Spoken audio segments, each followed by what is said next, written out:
Yeah, I will tell you about the LARP that we created maybe 8 years ago, but it was a very important experience for us because that was the LARP that started a lot in Minsk, and we started the cooperation with Fantasieverbundet, and now what we have in Minsk is because of this experience.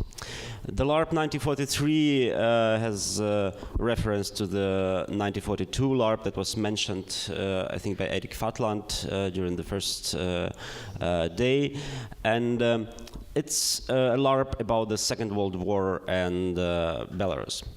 But if you say Second World War in Belarus, you will definitely think about this kind of pictures.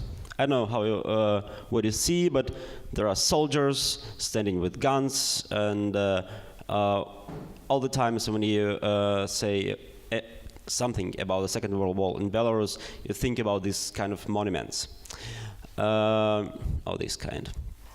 And actually, this, like the state propaganda or the government misuse a lot the history of the Second World War in Belarus, makes it as a very black and white, and also like telling a lot about heroic deeds and combat and battles, but we actually don't speak about like people, civilians living in the occupied territory.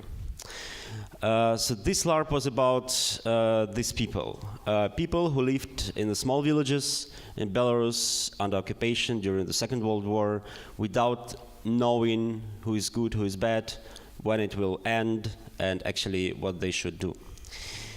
There are some pictures from the LARP.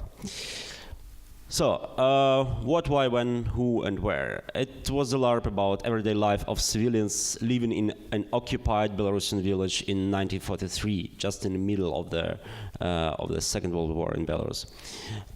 We tried to escape the black and white view on the history, so we didn't want to say that these were actually good, these were actually bad.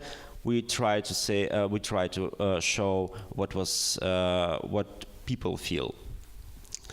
And it lasted for 3 days and 2 nights. It was very, quite intensive because we played even at night.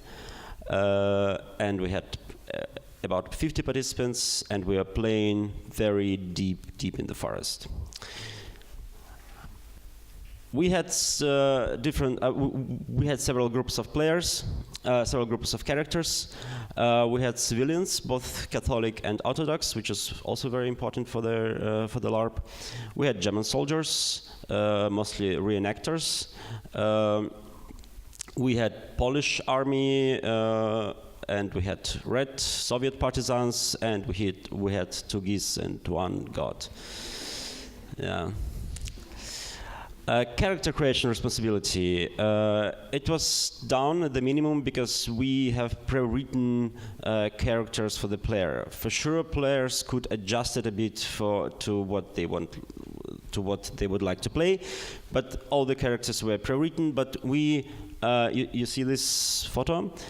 We made several expeditions, and we talked to people who actually lived there, and we gathered some stories and put them into the characters. So it was, a lot of fiction, but actually based on the true stories.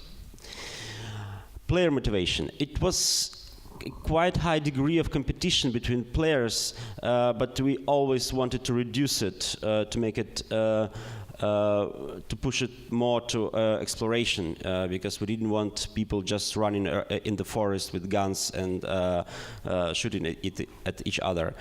I think we succeeded. No one died during the first, none of the characters died during the first 2 days. People had some time to get deep into the situation. Prussian players. It was relatively hardcore LARP, not very hardcore, but it was little sleep, little food, because of the fear that they, I mean, like people living in the house, they were scared because of the soldiers that could come in during the night, search for partisans, or just do whatever they want. Yeah, some after LARP scenes. Environment, we made quite a 360-degree illusion. Everything looked as it was, as it should be. It helped us a lot to feel the flow of the LARP, because people were like doing something in the everyday life, and yeah, these German soldiers. Loyalty to world. It was our intention to make some compromises, to make the LARP more playable, because we had some discussions with people playing German soldiers, because they were reenactors. They wanted everything to be very true to the history.